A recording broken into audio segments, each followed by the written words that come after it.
บายดีนักเรียนทุกคนเนาะโอเคพร้อมหรือว่าที่จะเข้ามาเรียนเกฝึกหัดมคณิตศาสตร์มหนึ่งนักเรียนท่านนักเรียนพร้อมแล้วก็เข้ามาเลยนะเบิ่งแล้วก็บอกเข้าใจบ่ได้ถามได้นะโอเคซึ่งในบทที่หนึ่งนี้เขาจะมาบอกว่าบทที่หนึ่งข้อที่หนึ่งนี่นะค่าข้อกอไก่ค่าของจำนวนธรรมชาติใดหนึ่งจะเปลี่ยนแปลงบ่ถ้าเขาเติมศูนย์ใส่เบื้องซ้ายและเบื้องขวาถ้าสมมติจะศูนย์ง่ายๆมาถ้ามี5อยู่นี่แล้วก็5นี่โอเคถ้าเติมศูนย์ใส่อย่างเบื้องนี้เปลี่ยนบ่ความหมายก็คือ5คือเก่าแหละบ่เปลี่ยนเห็นบ่ถ้าเติมศูนย์ใส่เบื้องนี้เนี่ยความหมายก็คือ50เห็นบ่เปลี่ยนเห็นบ่โอเคไว้เปลี่ยนความหมายเปลี่ยนฉะนั้นเข้าใจว่าเติมศูนย์ใส่เบื้องซ้ายบ่เปลี่ยนและเติมศูนย์ใส่เบื้องขวาเปลี่ยนโอเคอันนี้ง่ายๆต่อไปข้อขอนี่เขาจะว่ามีจำนวน538เนี่ยแล้วจะเอาศูนย์ใส่บอนใดเพื่อให้ได้ค่าเพื่อให้ได้จำนวนหลายสุดคือก็จะเติมใส่นี้มีบอนว่างนี้เอาเติมเอาละเอาเห็นว่าอันนี้538อันนี้5,038อันนี้5,308อันนี้5,380แสดงว่าตัวนี้น้อยกว่าแล้วก็น้อยกว่าแล้วก็น้อยกว่าแสดงว่าอันนี้คือคำตอบตัวไหลตัวมูเห็นป่ะโอเคอันนี้ต่อไปข้อใหม่แล้วข้อ2เป็นไงจงเขียนจำนวนตัวเลขต่อไปนี้เป็นตัวน้อยเป็นตัวจงเขียนจำนวนต่อไปนี้เป็นตัวเลขและจัดเป็นหมวด3ตัวเลขเอาละเดี๋ยวจะแก้ข้อกอกับข้องอซะ2ข้อเหลือนี้อาจารย์บอกแก้ให้คุณน้องแก้วเองได้นะข้อกอนี้340 300เนี่ย300 ล้าน300 ล้านเขียนเอาได้เอา300 ล้านเขียนอันนี้เห็นปะเอาละ300 ล้านเลขแบบนี้4นะ402,000 402,000 402,000เขียนอะไร402,000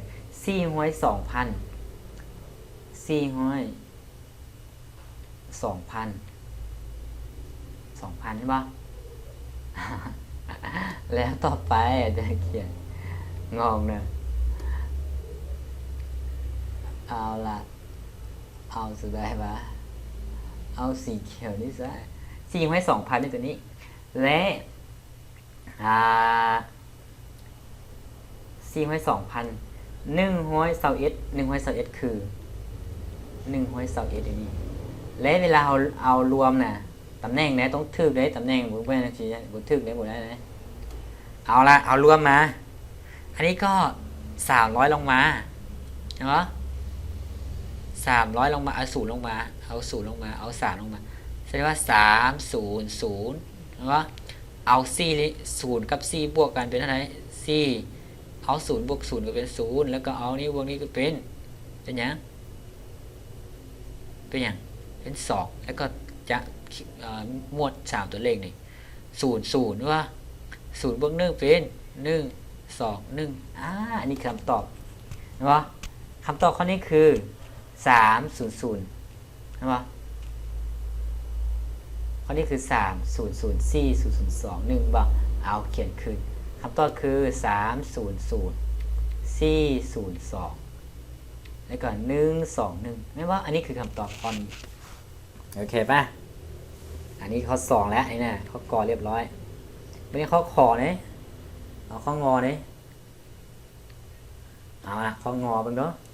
ข้องอก็คือกันเอาต้องบึ้งว่า300เนี่ย300ตื้อหมายความว่า300,000 ล้านแหละ300ตื้อเอา1,000 ล้าน300,000นี่บอกล้านต้องเติม0จากตัวอีก6ตัวอันนี้300,000 ล้านเนาะมืดละวันนี้ต่อไป 300,000 ล้าน300ตื้อหรือว่า300,000 ล้านเขียนนี้และ50 ล้าน50 ล้านอยู่ไส50 ล้านตรงอยู่ตำแหน่งนี้50 ล้านเอาละ50 ล้านแล้วต่อไปแม่เลขหยังต่อไปนะต่อไปแม่เลข50 ล้านเขียนแล้ว70,000 s 70,000 s 70หลัก70อยู่ไส70,000 s เขียนอยู่นี่พัน s และเวลารวมเข้ากันเอาละรวมเข้ากันได้เท่าไหร่ได้เท่าไหร่อันนี้ก็คือเวลารวมเข้ามานะรวมเข้ามาก็คือเอาลงมาคือ300เอาละแล้วก็0แล้วก็5แล้วก็0เห็นป่ะเรารวมเข้ามาได้นะรวมลงมานะนี่ก็0จะโต02โตโอ้ยใกล้ละบวมแบ่งเอาละอันนี้แล้วก็07070001เอาละอันนี้ก็คือคำตอบของข้อนี้300,000เอาละยังมี050แล้วก็070แล้วก็001เอาละอันนี้คือคำตอบของกองหงอยนะโอเคปะต่อไปวันนี้เอาละต่อไปวันนี้ต่อไป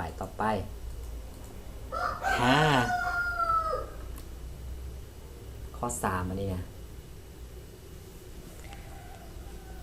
ข้อ3เป็นการอ่านเลขซื่อๆนะอาจารย์บอกพาอ่านนะข้อ3นะเป็นการอ่านตัวเลขซื่อๆไอ้นะก็ถ้าเกิดมีตัวอย่างให้อ่านอยู่แล้วมีตัวอย่างให้บึ้งพร้อมแล้วอาจารย์จะบอกเก้ให้เลยถ้าข้อใดมีตัวอย่างแล้วอาจารย์บอกเก้ให้เลยนะอันนี้เขาจะมีตัวอย่างให้แล้วและก่อนข้อนี้พวกน้องสิเกได้ก่อนสิเกได้ต้องมาเบื้องตัดตารางอยู่ถึงนี้ขอแนะนำเลยข้อ3เลยข้อ3ต้องมาเบื้องตัดตารางอยู่ถึงนี้ตัดตารางอยู่ถึงนี้ตัดตารางตัวนี้พวกน้องต้องมาเบื้องตัดตารางตัวนี้ก็สิเขียนได้ต้องมาเบื้องตัดตารางตัวนี้เอาละตัดตารางตัวนี้พวกน้องต้องมาเบื้องอย่างนี้ก่อนแล้วจึงไปเขียนตัวนั้นได้ข้อ3นะในข้อ3เขาจะมีตัวอย่างให้แล้วนะคณะอาจารย์บอกพาเกนะเนี่ยน้องเกลเองได้นะแล้วรักมีหัวน้อยตื้อหัวน้อยโกดหัวน้อยล้านหัวน้อยแสนหัวน้อยหมื่นหัวน้อยพันหัวน้อยร้อยหัวน้อย10หัวน้อยหัวน้อยหัว10หัวน้อยเนี่ยมีเบิดละพวกเล็กก็เขาว่าเขาก็มีตัวอย่างอย่างนี้พร้อมแล้วนี่นะเขาจะมีตัวอย่างอย่างนี้พร้อมแล้วแล้วพวกน้องก็อ่านตามตัวเลยโอเคเพื่อประหยัดเวลาโอเครับต่อไปข้อ4มานี่นะข้อ4มานี่นะข้อ4นี้เขาจะบอกมีตัวอย่างจากกรณีเกย์ให้ได้นะเขาจะว่ามี3มีตัวเลขคือ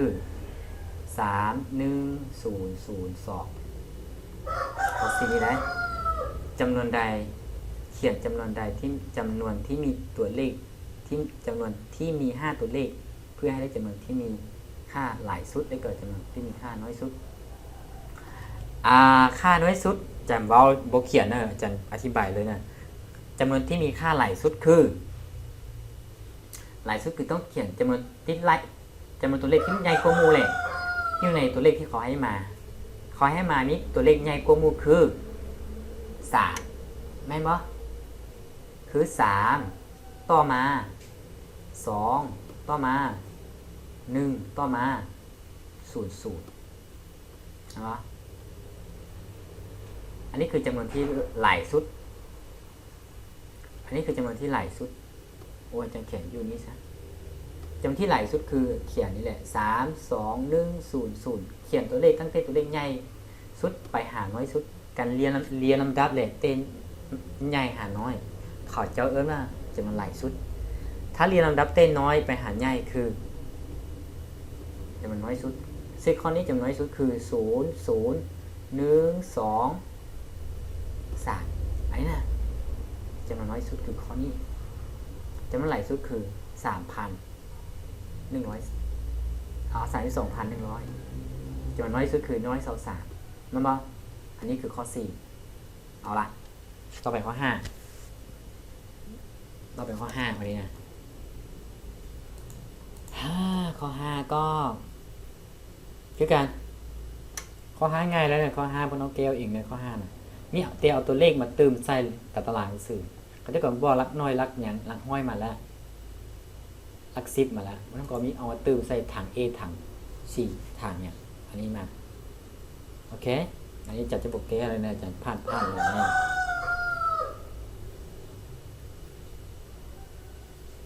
เอาละข้อ6ไปเนี่ยข้อ6ก็ง่ายก็6นะข้อ6ก็เขาจะว่าเอาตัวเลขตามใจตั้งแต่0หา9นะตั้งแต่0หา9มาใส่บนนี้เพื่อเอาก่อจำนวนที่ได้จำนวนเอาตัวเลขนี้ไปแทนใส่อยู่นี่แหละให้ได้ตัวเลขให้ได้หยังจำนวนที่มีตัวเลขหลายสุดก็คือ9เมื่อกี้แหละตัวเลขที่ใหญ่กว่าหมู่คือ0 1 2 3อันนี้แหละ4 5 6 7 8 9มาแสดงว่าจะเอาเลือกเอา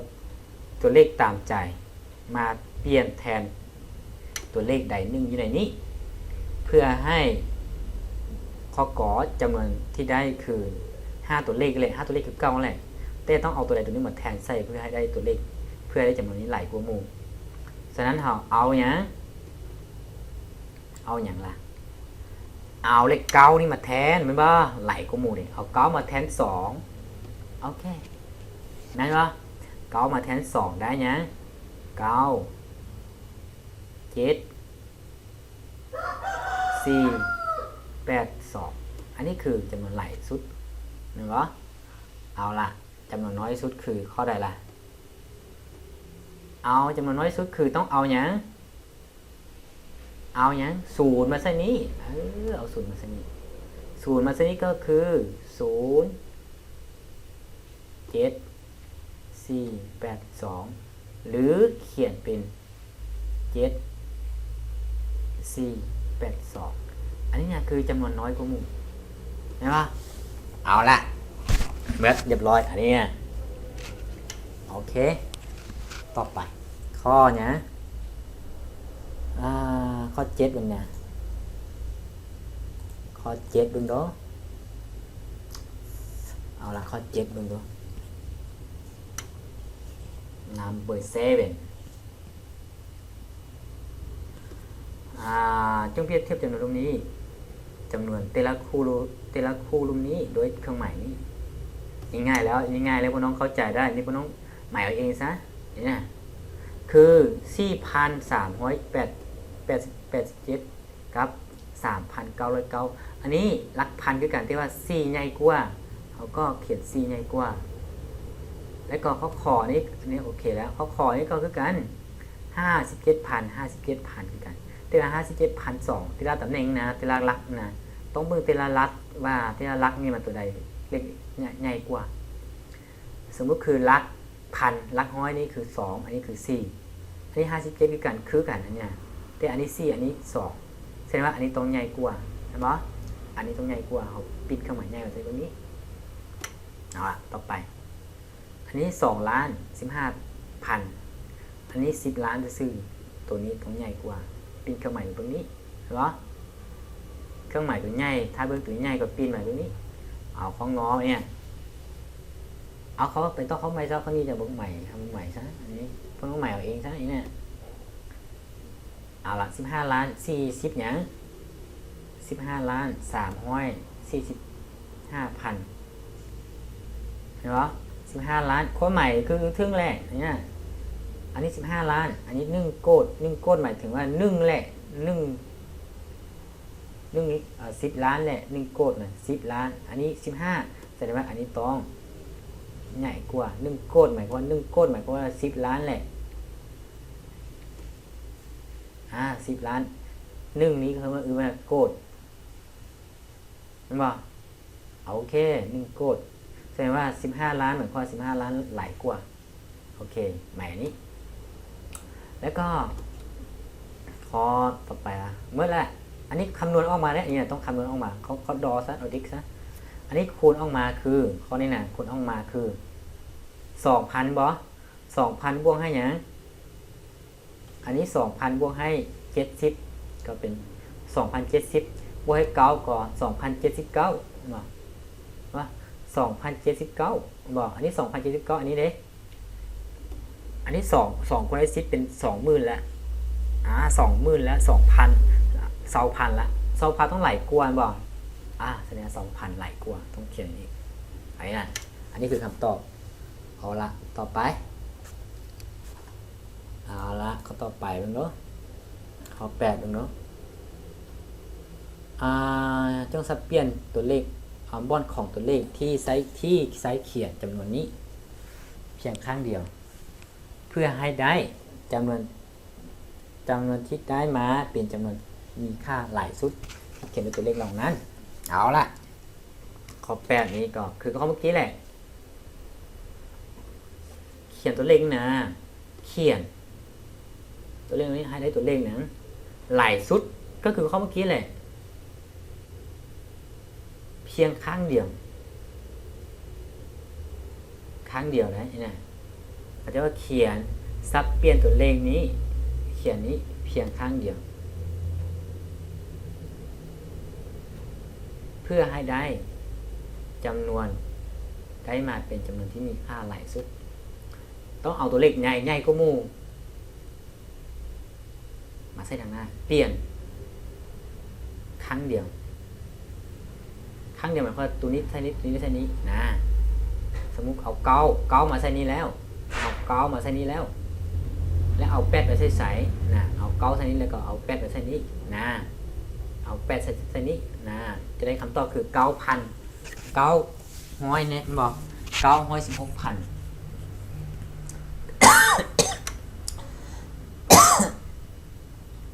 เห็นบ่900เห็นบ่แล้วก็เอาตัวนี้ถ้าเอาตัวนี้มาแทนนี้แต่ว่าต้องเข้าใจได้ถ้าอันนี้เปลี่ยนเป็น9มาใส่นี้อันนี้เป็นแสดงว่าเป็น8บ่เอาไม่บ่ตัวน้อยบ่น้อยกว่าบ่แสดงว่าต้องเอาหยัง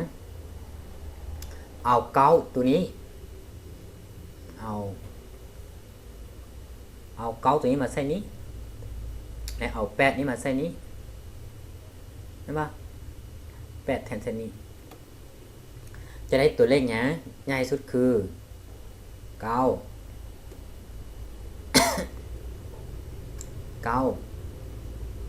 16แล้วก็9 2 3แล้วก็7 8 อันนี้คือตัวเลขใหญ่กว่าหมู่เพราะเลข9เนี่ยนี่นะแล้ววันนี้คือข้อนี้เรียบร้อยแล้วข้อนี้เรียบร้อยแล้วข้อนี้นะอุ้ยข้อนี้ไปโอเค เรียบร้อยอันนี้ก็คือข้อขอเนี่ยข้อขอก็คือกันจำนวนเอาเปลี่ยนครั้งเดียวได้เปลี่ยนเอาตัวนี้มาใส่นี้แล้วเอาตัวนี้มาใส่นี้แล้วเอาตัวนี้มาใส่นี้ครั้งเดียว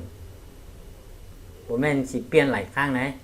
เอา9มาใส่นี้อีก9มาใส่นี้อีก2ครั้งแล้วบ่ได้อันนี้เขาจะเพียงครั้งเดียวนี่โอเคข้อขอนี้จำนวนได้มาเป็นจำนวนน้อยที่สุดที่เขียนด้วยตัวเลขเหล่านั้นโอเคปะโอเคครั้งเดียวนะผมไม่หลายครั้งได้เปลี่ยนครั้งเดียวเนี่ยนี่นะเปลี่ยนครั้งเดียวคือน้อยสุดคือต้องเอาอย่างเอาเลข1มาครั้งเดียวนะครั้งเดียวก็คือเอาอย่างว่าเอาเลข1นี้มาใส่ทางหน้าแม่นบ่แล้วก็เอาเลข8นี่มาใส่ทางหลังนี้แม่นบ่พอเลข1ตัวเลข1เลขน้อยกว่าหมู่คือเลข1นี่ถ้าใหญ่สุดจำนวนที่หลายสุดคือต้องเอาตัวเลขหลายสุดมาใส่ทางหน้าและ เอาตัวเลขที่นี้ไปใส่ทางแทนบนของตัวเลขที่เราย้ายมา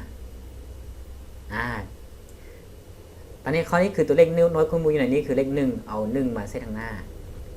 1และเอา8ยับมาใส่ทางหลังคือ8 6 9 2 3แล้วก็7 9 8อันนี้คือตัวน้อยกว่ามูลอันนี้คือตัวนี้คือตัวหลายกว่ามูลเห็นป่ะอันนี้186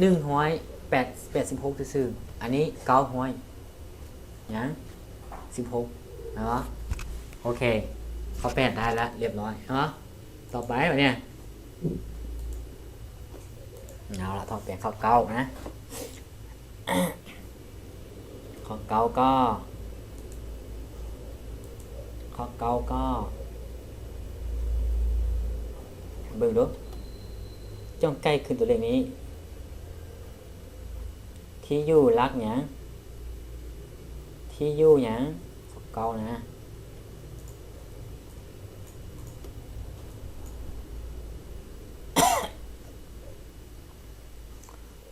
ข้อ9นี้เขาก็บอกว่า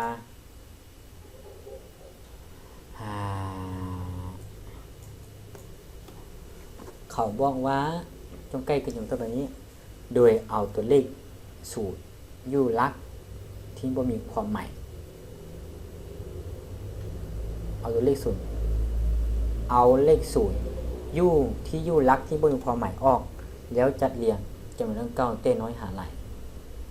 อันนี้ก็น่าจะบุกโปรเกตก็ได้นะก็คิดว่าน้องก็ได้ละนี่ง่ายแล้ว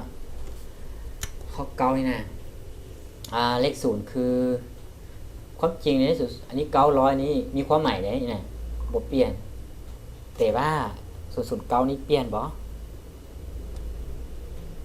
009นี้ความหมายก็คือเลข9ซื่อๆว่าตัด0ส่งนี้ออกไปและก็อันนี้บ่เปลี่ยนอันนี้190บ่เปลี่ยนอันนี้009นี่091นี่ก็ความหมายก็คือ91ซื่อๆบ่โอเคอันนี้ก็ตัดออกไปยังเหลือ19อันนี้บ่ตัดอันนี้บ่ตัดอันนี้บ่ตัดอันนี้นะตัด0ตัวนี้ออกไปอันนี้ความหมายก็ยังเหลือ041แล้วก็อันนี้ก็ตัด0ออกไปยังเหลือ3410เห็นบ่อันนี้ก็ตัด0ออกไปยังเหลือ31004อันนี้ตัด0ออกไป2ตัวก็ยังเหลือ4130อันนี้ก็ตัด0ออกไปยังเหลือ43100เห็นบ่อันนี้ตัด0ออกไป3ตัวยังเหลือ431แล้วก็นี้บ่ตัดแล้วเพิ่นก็ลองมาจับเบิ่งดูเจนน้อยหายไหลเอาละเจนน้อยหายไหลเอาข้อนี้มาต่อซะนี้นะเจนน้อยหายไหลเขียนอันไหนเจนน้อยหายไหลคือตัวที่1เลขต้องเลขเบิ่งว่าเลขหยังเลข9ใช่มั้ยเลขที่2ก็คือเป็นหยัง19ใช่ไหม19ตัวนี้19เลย19นี้เห็นไหมต่อไปต้องอย่างต่อไปต้องอย่างต้อง91แบบนี้ต่อไป91คือเอาแหละต่อไปต้องอย่างเอาล่ะ 1,000400ไปเนี่ยต่อไปต้องแม่น400เนี่ย31เนี่ยแล้วต่อไปต้อง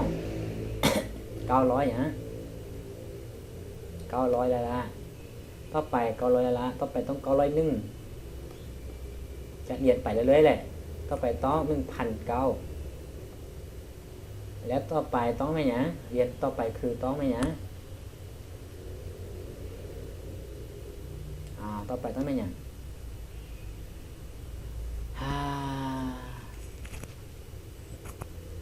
ต้องเป็นอย่างน้อ1,900แล้วต่อไปต้อง 3,000 บ่ต่อไปต้อง 3,041โอเค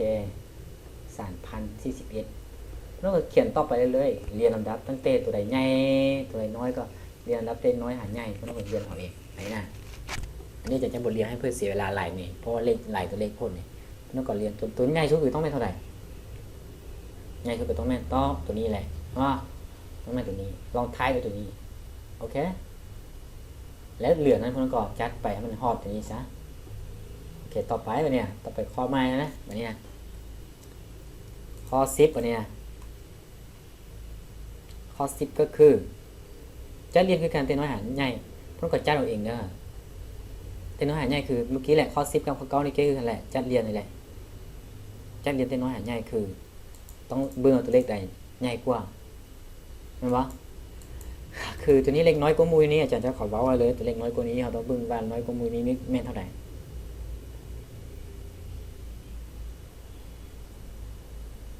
น้อยกว่านี้แม่นเลขเท่าไหร่น้อยกว่านี้ข้อ10เนี่ยน้อยกว่านี้น้อยกว่ามูยนี้แม่นเท่าไหร่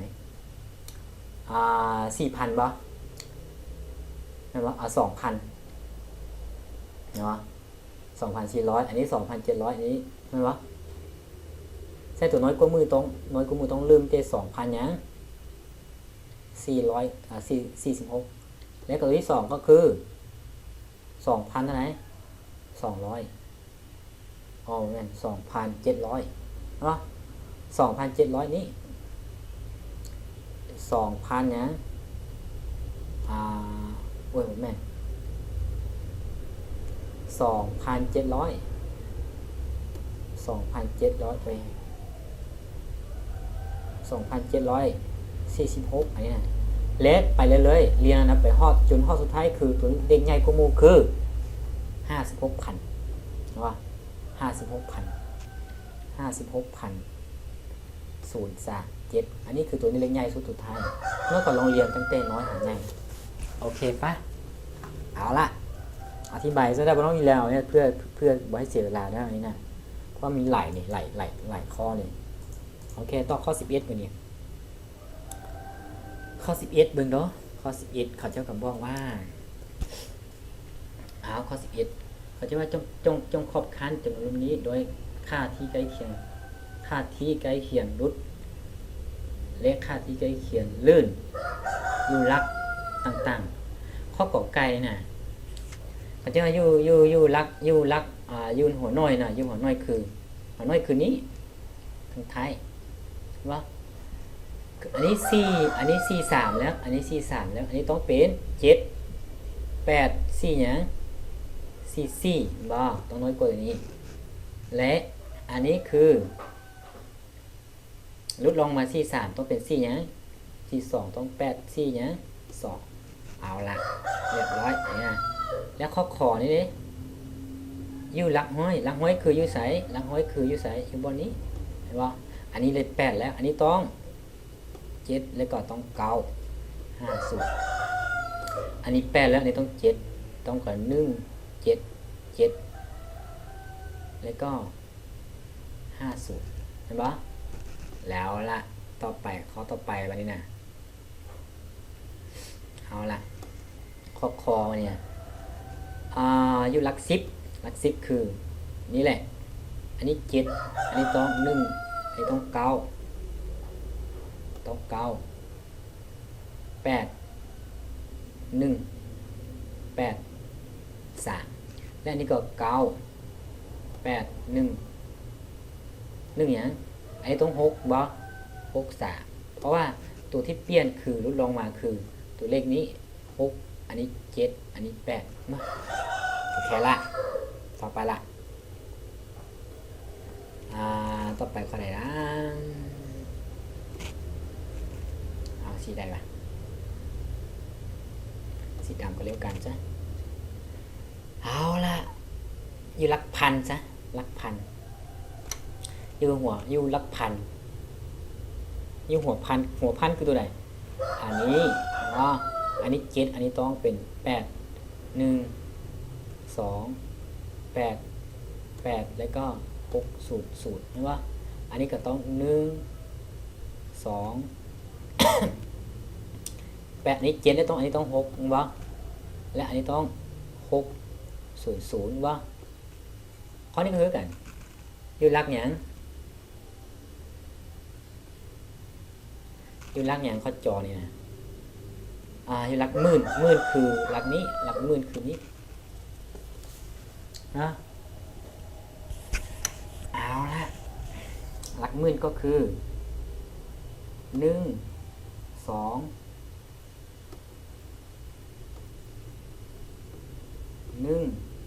2 9โอ้ยเขียนทีนึง9 7 6 0 0อันนี้ก็ต้อง1 2อันนี้ต้อง7 7 6 0 0อันนี้นะโอเคปะแต่อยู่ในนี้เขาต้องเบิ่งว่ามันเป็นจำนวนเขาเจ้าเขาเรียนเรื่องจำนวนธรรมชาตินะจำนวนทวนเขาบ่แม่นเลขจุดถ้าไม่เลขจุดนี่ก็จุดใส่แท้ถ้าบ่แม่นเลขจุดเนี่ยอันนี้เขาจะว่าเขาเรียนภาคนี้ในจำนวนทวนจำนวนธรรมชาติอันนี้นะเขาบ่ได้เว้าเรื่องเลขจุดอันนี้นะอยู่ในนี้นะ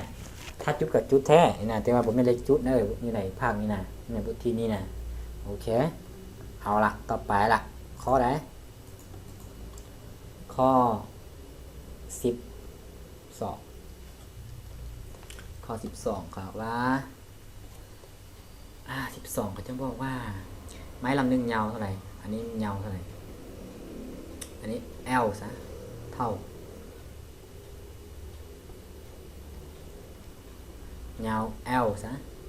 เท่า 5,937 มิลลิเมตรเขาจะว่าจงครอบคันรวงยาวของไม้ลำนี้โดยหัวหน่วยเมตรและก็สันติความหมายก็คือเขาเปลี่ยนนี่จะเป็นสันติเปลี่ยนให้เป็นเมตรมิลลิเมตรเปลี่ยนเป็นเมตรต้องหารให้ 1,000 จืดเด้อเพราะว่าเป็นเบิ่งคืนก็ได้ป.5 บ่ 5,000 หารให้หยังอาจารย์เว้าเพื่อซะ 5,000 5นี่นะหารให้ 1,000 หมายความว่า560นะ5937นะหารให้ 1,000 นะหมายความว่าต้องจุดง่ายๆจื้อไว้เลยจุดทั้งหลังมา3ตัวคือ1 2 3 5บ่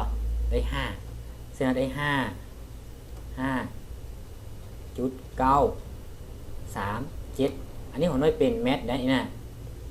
อันนี้เป็นเมตรเอาอะไรวันนี้ต่อไปคือต้องเปลี่ยนเป็นหัวน้อยนะสังติมิลลิเมตรเปลี่ยนเป็นสังติ5,937เปลี่ยนสังติคือต้องหารให้ยังมาจัดตารางมาจัดห้องมิลลิมันเปลี่ยนสังติคือ1ห้องคือ10เท่านั้น10หมายความว่าต้องจุดมาข้างหลัง1ตัวคือนี่นั่นว่าความหมายก็คืออันนี้5,937อันนี้สังติเมตรแล้วทั้งหมดนี้เขาก็ได้คำตอบแล้ววันนี้นะ เขาก็ได้คำตอบแล้วเขาครอบคัดด้วยได้อย่างเดตัวเลขตัวไหนใหญ่กว่าหมู่พวกนี้นะตัวนี้ตัวไหนใหญ่กว่าหมู่ตัวนี้เรียงนับเต็มน้อยหันใหญ่บ่แสดงว่าตัวนี้ต้องครอบคัดด้วย5.937อันนี้เม็ดและน้อยกว่าอันนี้เห็นบ่5,937อันนี้สังติอันนี้คือน้อยกว่า5,937อันนี้มิลลิใช่ป่ะอันนี้คือเขาจะเขียนให้ครอบคันของน้อยอันนี้โอเคเอาละเมิดเรียบร้อยแล้วอันนี้นะต่อไปข้อเนี้ยข้อไหนโจทย์ปะเนี่ยโจทย์เขาจะบอกเรื่องเลขลดเลขแหละโจทย์แหละโอเคต่อไปโจทย์นี้เขาจะบอกเรื่องอย่างโจทย์ข้อที่13อันนี้โจทย์เนื้อเขาจะบอกมาผู้ว่า1ปีมีเท่านี้365วัน1วันมี24ชั่วโมง1ชั่วโมงมี360 วินาที 3,600 วินาทีถามว่าคนผู้นี้มีอายุ75ปีแล้วอายุ75ปีมีอายุยืนถึงตึวินาทีบ่ อันนี้อายุฐานเขาก็คูณออกมาอายุที่เราได้มาก็คือต้องเอา75ปี1ปีมี3651ปีมี365วันก็คูณใส่แล้วก็คูณให้หยัง1วันมี24ชั่วโมง1ชั่วโมงมี 3,600 วินาทีและคูณออกมาคำตอบเท่าไหร่เอาล่ะต้องอาศัยว่าน้องแหละคูณเลขนะผมเป็นอาจารย์คูณบ่เป็นแล้วแบบนี้นะเอาล่ะ75คูณอาจารย์ก็ต้องใช้จักรกิไลแล้วประหยัดเวลาหลายนี่คูณ24คูณ 3,600 เอาล่ะคำตอบออกมาคือ2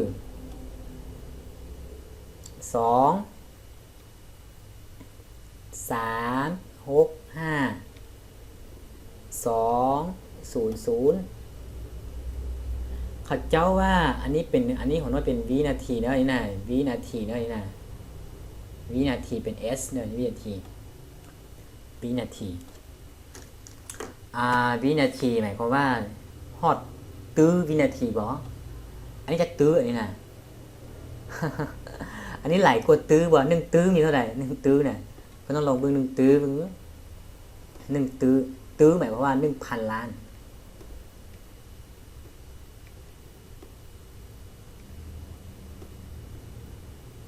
แม่นบ่ตื้อหมายความว่า 1,000 ล้านแม่นบ่แม่นบ่เอาล่ะอันนี้ตื้อหมายความว่า 1,000 ล้านมีเลขกี่ตัวมี9ตัวมี10ตัวเลขอันนี้มีตัวเลข1 2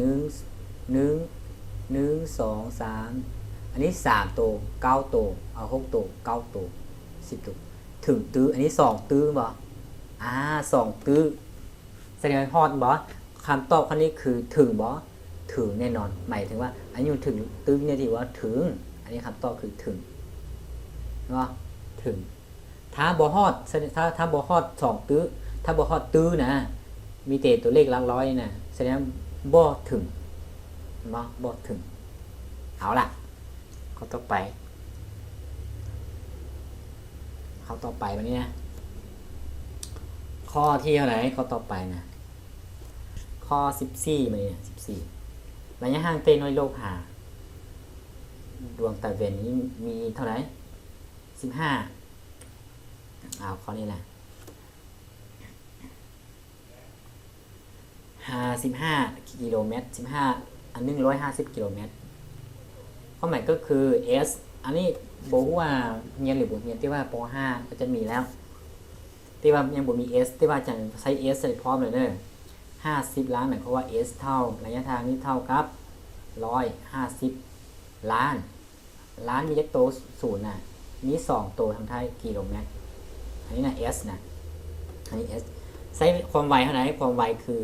1ความไว v เท่ากับ3กิโลเมตรต่อชั่วโมงต่อวินาทีแล้วถามว่า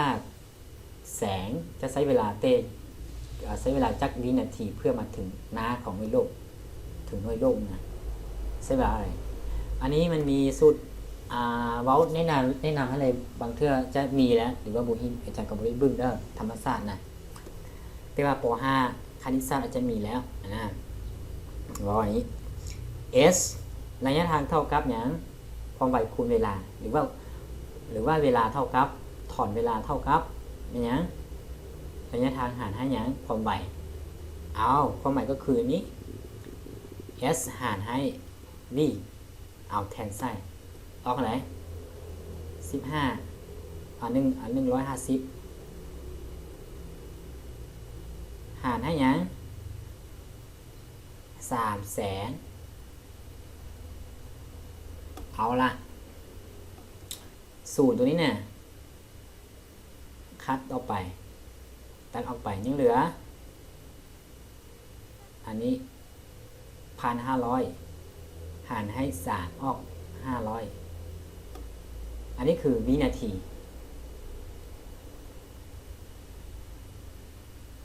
500วินาทีอันนี้เนี่ย500วินาทีโอเคไหมอันนี้คือคำตอบเขาจะใช้เวลา500วินาทีเอาละต่อไปเข้ามานะเป็นอย่างลืมเบื้องเนอร์หัวน้อยต้องเปลี่ยนคือกันเนอร์อันนี้นะ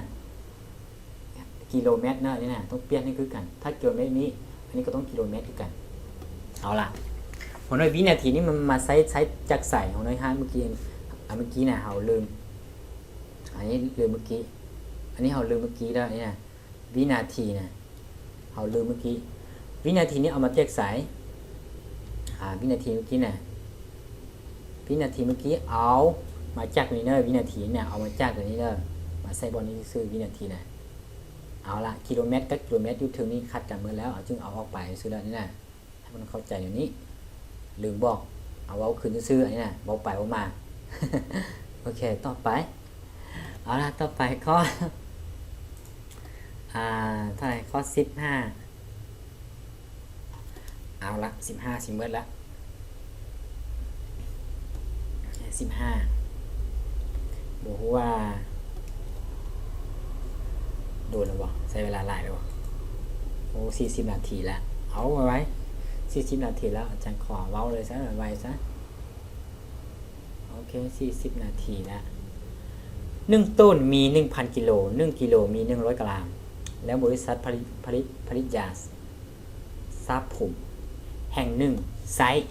ไข่เหลืองเท่าไหร่ไข่เหลือง300 กรัม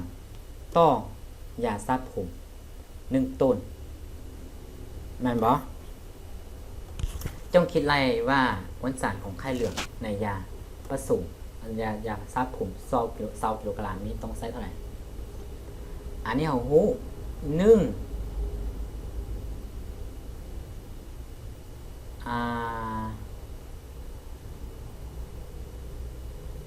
ต้นนี่นะหรือ 1,000 ต้นนี่นะกิโลกรัมนี่นะไซส์เท่าไหร่ไข่3เนี่ย300 กรัมแล้ววันนี้ถ้า20 กรัมเนี่ยเอา20เนี่ยยาเนี่ยต่อยาซับผม1ต้นถ้ายาซับผมเนี่ยยาซับผม20 กิโลกรัมเนี่ย20 กิโลกรัม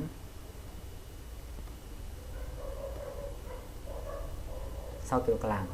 ไซส์ไข่เท่าไหร่ไข่เท่ากับเท่าไหร่ไข่น่ะวิธีง่ายๆมันต้องกดคูณอย่างนี้มันต้องเอาอันนี้คูณใส่ตัวถึงนี้คูณใส่300และหารให้ยัง 1,000 ต้นเอาล่ะ20คูณให้ยัง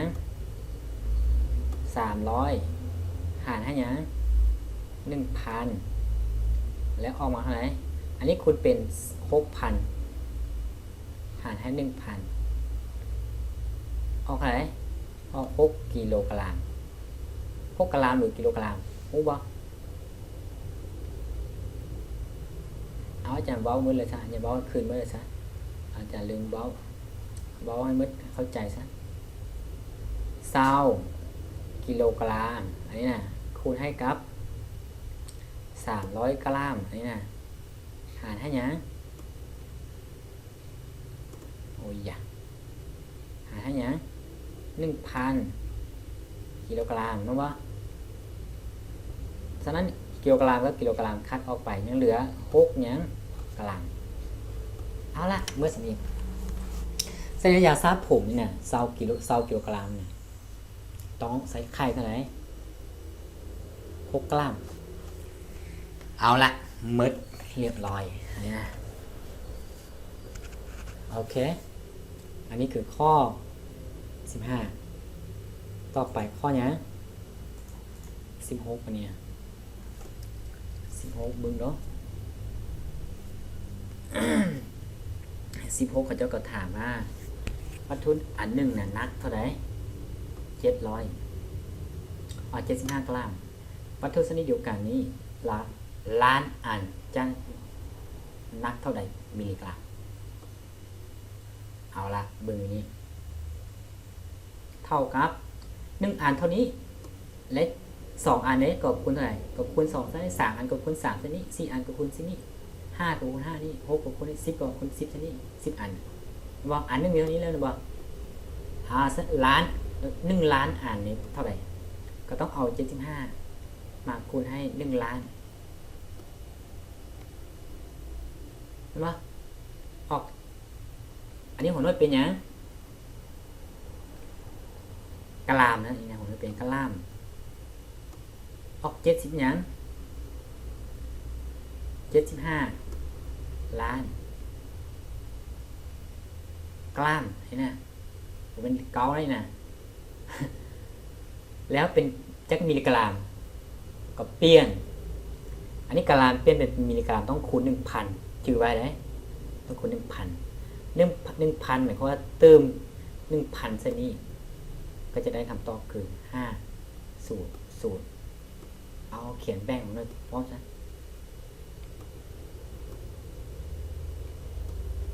75แล้วก็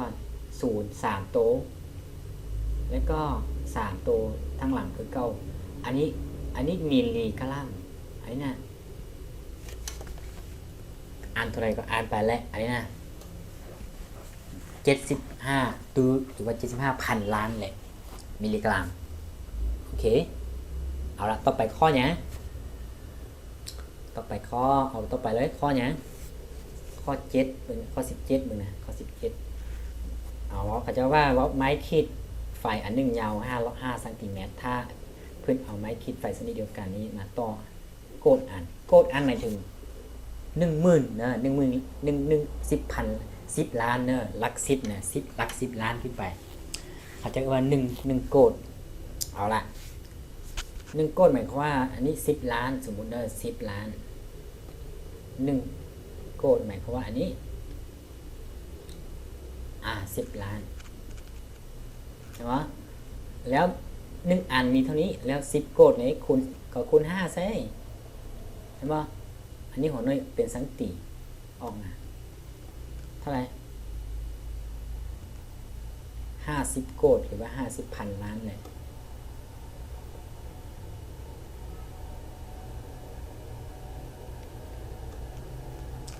อันนี้สังติแต่ว่าก็จะถามว่าจักกิโลเมตรใช่ไหมฉะนั้นเราก็ควรเปลี่ยนเป็นกิโลเมตรเปลี่ยนสังติมาเป็นกิโลต้องหารเท่าไหร่เอาลองเข้าใจนี่ก่อนเปลี่ยนสังติมาเป็นเมตรต้องหารเท่าไหร่เปลี่ยนสังติมาเป็นเมตรต้องหาร100บ่แสดงหาร100แล้วตัดอย่าง0ออกไป2ตัวโอเคหาร100หมายความว่า100ตัด0ออกไป2ตัวแสดงยังเหลือ5000จะโต0นะ05ตัว05ตัวยังเหลือ500,000บ่500,000 เมตรเอาล่ะและ1เมตรเปลี่ยนเป็นหยัง1กิโลนี่ต้องหารให้หยังถ้าเปลี่ยนจากตัวน้อยไปหาตัวเนี้ยตัวหลายนะต้องหารให้ก็เมตรมาเป็นกิโลต้องหาร 1,000 ถ้าเมตรกิโลเมตรไปเป็นเมตรต้องคูณ 1,000 อันนี้นะถ้าเมตรมันเป็นกิโลเมตรต้องหาร 1,000 โอเคหาร 1,000 เพราะตัด0ออกไป3ตัวแสดงว่าคำตอบเอายังเหลือยังเหลือ500ยังเหลือ500ยังกิโลเมตรโอเคอันนี้500 กิโลเมตรโอเคปะเอาล่ะต่อไปเนี่ยเอาต่อไปข้ออย่างข้อ18นี่ง่ายนะอาจารย์จะบอกว่าหลายนะร้อยน้อยเดียวนะข้อ18นี่นะข้อ18นี่ก่อนนะบอกได้ว่าหลายนะบอกน้อยเดียวซะเลขโลงแมงเนาะอันนี้ข้อก่อไก่ก่อนในมดต้องเข้าใจนี่ก่อนเลข1โลงแมนเลข1เลข2บ่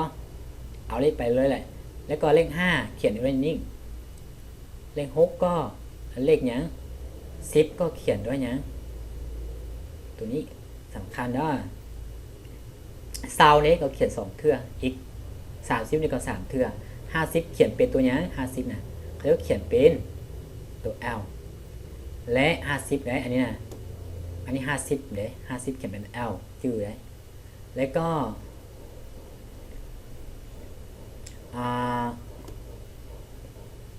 100,000เด้100เนี่ย100เขียนตัว4 200เนี่ยก็เขียน2ตัว4อยู่นี่สินะแล้วก็500เนี่ย500ก็เขียนตัว D 300เนี่ยก็เขียน 3D นะแล้วก็1,000เนี่ย1,000เขียนด้วยตัวอย่างตัว M 3,000 ก็ 3N 2,000 ก็ 2M นี่นะอันนี้คุณต้องเข้าใจนี่แล้วก็พวกน้องความหมายคือคุณต้องไปเบิ่งคือยูทึงนี้คือยูทึงเนี่ยไปเบิ่งยูทึงก็ได้ยูทึงมันมียูทึงนี่นะอาจารย์ขอเอาไว้พวกน้องเบิ่งดูโอเคละอันนี้แหละอันนี้คือพวกน้องต้องมาเบิ่งอันนี้ต้องมาเบิ่งอันนี้อันนี้500อันนี้100อันนี้5อันนี้1,000อันนี้50อันนี้10อันนี้5อันนี้1 2ก็2ขีด3ก็3ขีดอันนี้นะพวกน้องเข้าใจดีแล้วอันนี้นะบัวหลายแล้วอันนี้นะเอาแล้วต่อมาเอาละจะว่าข้อ1ข้อ2ข้ออะไรบริวารหลายนะเพราะว่าคือการเมื่อเอาง่ายๆอันนี้นะ60เขียนเอาไหน60เนี่ย69เอาละ69เขียนเอาไหน60เขียน50แม่นบ่แล้วก็เติม10ใส่อีกเป็น60แล้วก็69ก็อันนี้10ถ้าเขียนเลข1ข้างหน้าหมายความว่า10ลบ1ยังเหลือ9แสดงว่าออก69ว่า50แล้วบวกใส่10นี่เป็น60แล้วก็ตัวนี้ก็ลบ1 10ลบ1ออก9 69ไอ้น่ะเอาละ71เอ๊ะเบิ่งได้71ก็เขียน50แล้วก็เขียน10เทื่อ1เป็น60 2เทื่อเป็น70แล้วก็เขียนเลข1ใส่ไอ้น่ะแม่นบ่เอาละตัวต่อไปซะเอาตัวท้ายเลยซะเอา 1,000 นี่ซะตัวเหลือนี้พอน้องไล่เอาเองแหละเขียนคือกันอาจารย์บ่เขียนนะเพื่อประหยัดเวลาเขียนตัวเลขใหญ่กว่าหมู่คือ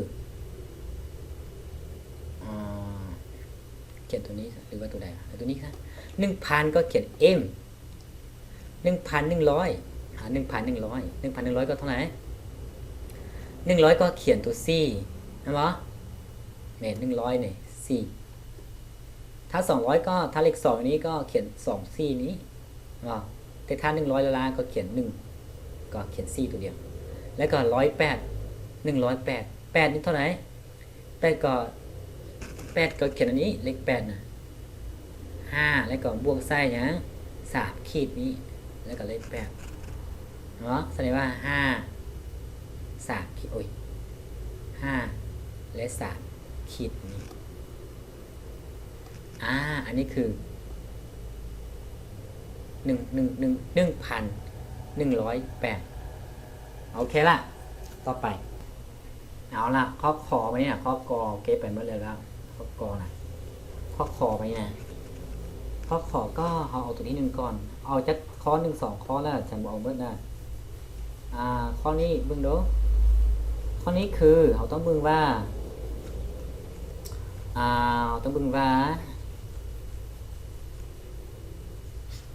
เอาละแบ่งซะอย่างนี้ซะเอาละแบ่งนี้ซะตัวนี้น่ะมันแม่นยัง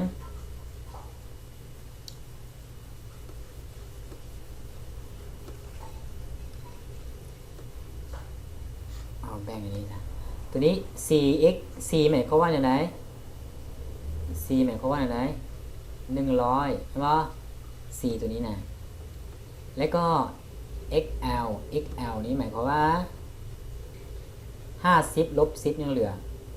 40อันนี้นะแล้วก็ตัวต่อไปก็คือนี้ i x เท่าก็คือเลข9ป่ะ9เท่านั้น149คำตอบก็คือ149นี่เองเอาป่ะอันนี้คือคำตอบ149เอาละตัวที่เหลืออาจารย์บุกเกะอันนี้เนี่ยอาจารย์จะขอตัดออกไปเลยซะพวกน้องแก้วเองนะอันนี้ตัดออกไปไหมพวกน้องไล่เอาเองนี่นะแต่ว่าอาจารย์จะมาไล่ตัวนี้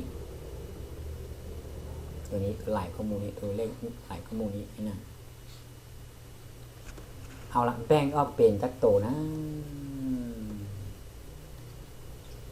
แบ่งอย่างนี้ซะ cm am นี้หมายความว่าหลักพันแสดงว่า 3,000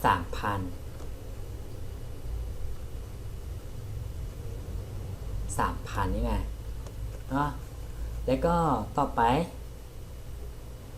cm ซัพพอร์ตตรงนี้ cm หมายความว่าเท่าไหร่ 1,000 ลบให้100ก็เอา900ใช่ปะ